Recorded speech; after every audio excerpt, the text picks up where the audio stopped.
पूरा जरूर देखें। ये बयान आला हजरत को एक आदत थी पान खाने की, और पान खाने वाले लोग इफ्तारी के फौरन बाद पान चाहिए।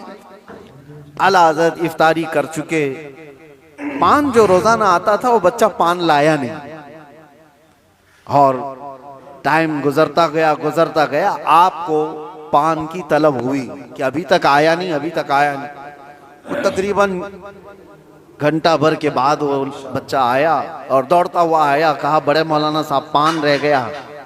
पान ला करके दिया, एक तमाचा उसको लगाया, कहाँ चला गया था, पूरा जरूर पान लेकर कहाँ भाग गया था। वो इमाम अहमद रजा खां फाजिल बरेलवी रदी अल्लाह ताला अन्हु, कौन नहीं जानता, आज आशिकों के इमाम, बरेली के ताजदार, जिन्होंने हजारों मसाइल का हल लिख दिया अपनी जिंदगी में, 1000 से ज्यादा किताबें लिख दी। और वो शहंशाह वक्त, अपने जमाने के कुतुब, मस्जिद में एतिकाफ में बैठते थे रमजान में, लेकिन एतिकाफ की हालत में भी मुसलसल इल्मी काम किया करते थे। एक बात थी, आला हजरत जैसे फकीह, उनके जैसा बड़ा आलिम, जिसके सामने दूसरे कई उलमा अपने घुटने टेक देते, एतिकाफ की हालत में तवज्जो, जैसी ही इफ्तारी हो जाती तो आपके खादिमों में से, घर से जो खाना लाया जाया करता था, एक बच्चा था 12 साल का, वो तो शदान लेकर के आता था, इफ्तारी और सहरी पहुंचाता था मस्जिद में। लेकिन आला हजरत को एक आदत थी पान खाने की, और पान खाने वाले लोग इफ्तारी के फौरन बाद पान चाहिए।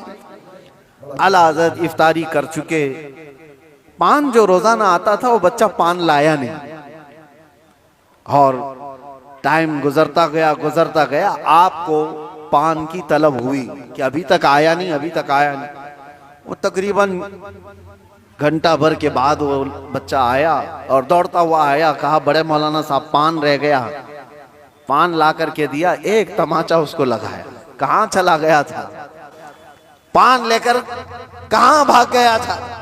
वो बच्चा, जो खादिम है, खिदमत करने वाले लोग हैं, कहा माफ कीजिए भूल गया था, दिया और चला गया भागकर। पान खा लिया। आपके शागिर्द हैं अल्लामा जफरुद्दीन बिहारी रहमतुल्लाह ताला अलैह, उन्होंने लिखा है इसको, आला हजरत के शागिर्द। वो कहते हैं पान खाने के बाद आला हजरत इतने बेकरार हो गए, तरावी हो गई, टहलते रह गए इधर से उधर बेचैनी से। मैंने जाकर पूछा इमाम वक्त से, आला हजरत से, मौलाना जफरुद्दीन साहब फरमाते, कहा क्या वजह है। आला हजरत ने कहा मौलाना जाओ, वो बच्चा कहाँ है उसको ढूंढ के लाओ। कहा क्यों, क्या हुआ। काम उसको बुला लाइए, मैं उसको मार दिया था। तो मौलाना जफरुद्दीन रहमतुल्लाह अलैह फरमाते, मैं ढूंढने के लिए निकला, वो कहाँ मिलता, रात हो गई थी, कहीं दुबुक के सो गया हो। लेकिन आला हजरत ने रात भर ढूंढने लगवाया। जो भी शागिर्द आए उससे कहो बच्चे को ढूंढ लाओ जो खाना लाता है हमारा, वो कहीं मिला ही नहीं। रात भर आप सोए ही नहीं, मस्जिद में टहलते रहे बेकरारी के साथ। सहरी का वक्त हुआ तो तोशादार लेकर बच्चा आ गया, उसकी ड्यूटी थी। वो जैसे ही आया, आला हजरत लपक कर दरवाजे पर जाते और जाकर तोशा उसके हाथ से लिया, रख दिया और घुटने टेक कर जमीन पर बैठ गए। वक्त के मुजद्दिद की बात कर रहा हूं। उस बच्चे के दोनों कंधों को पकड़ा और कहा बेटा कल की रात मैंने थप्पड़ मार दिया था अपने हाथ से तुझे, खालिस मेरे पान के लिए, ये मेरे नफ्स के लिए मारा था, तो अल्लाह के लिए मुझे माफ कर दे। वक्त का इमाम अब छोटे बच्चे से कह रहा है मुझे माफ कर दे। वो बच्चा कसमसा रहा है, घबरा रहा है। देखा है वक्त के बड़े बड़े फकीह और मुफ्तियान कराम इस इमाम के सामने बैठ जाते हैं अदब से, और ये वक्त का इमाम मुझसे माफी तलब कर रहा है।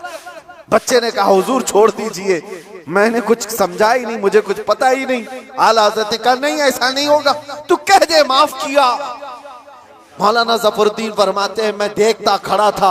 आला हज़रत कह रहे हैं कल क़यामत के दिन अगर रसूलुल्लाह सल्लल्लाहु अलैहि वसल्लम ने मुझसे पूछा ऐ अहमद रज़ा क्या तेरे अंदर अल्लाह ने ताकत इसलिए दी थी कि तू अपने पान के लिए छोटे बच्चे पर हाथ मारे, मैं क्या जवाब दूंगा उस दिन क़यामत के दिन। आला हज़रत उसको पकड़ करके थाम रहे, तो उस बच्चे ने कहा कि ठीक है मैं माफ कर दिया।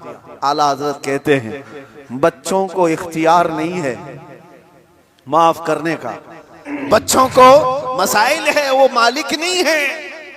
हाँ, आपने कहा, अपने सर से टोपी उतारी और कहा जैसे कल मैंने तुझे मारा था वैसे तू भी मुझे मार, बराबर हो जाए मामला। उसका हाथ कांपने लग गया। वक्त का मुजद्दिद कह रहा है, आला हज़रत अपनी टोपी उतार कर रख दिए। बच्चा जब नहीं मारने लगा, आपने खुद उसका हाथ पकड़ा और हाथ पकड़ करके अपने सर पर मारने लग गए। 3-4 बार उसकी जब थप्पड़ पड़ी तो आला हज़रत मुस्कुराते हुए खड़े हुए कहा, बात बराबर की हो गई, तूने मुझे माफ भी किया और बदला भी ले लिया। मौलाना ज़फ़रुद्दीन रहमतुल्लाह अलैह फरमाते, हमारे आंसू निकल गए। वक्त का मुजद्दिद है, ताकत का गलत इस्तेमाल नहीं। मेरे अजीजों, अगर अल्लाह ने जिस्म में ताकत दिया है तो इसलिए नहीं कि तुम अपने से नीचे वालों पर इसका इस्तेमाल करते रहो। इसीलिए अल्लाह के नबी सल्लल्लाहु अलैहि वसल्लम ने क्या फरमाया, मन लम यरहम सगीरना वलम युअक्किर कबीरना फलैसा मिन्ना। जो अपने छोटों पर रहम नहीं करता और बड़ों की शफकत नहीं करता और बड़ों की इज्जत नहीं करता, वो मेरी उम्मत में से नहीं।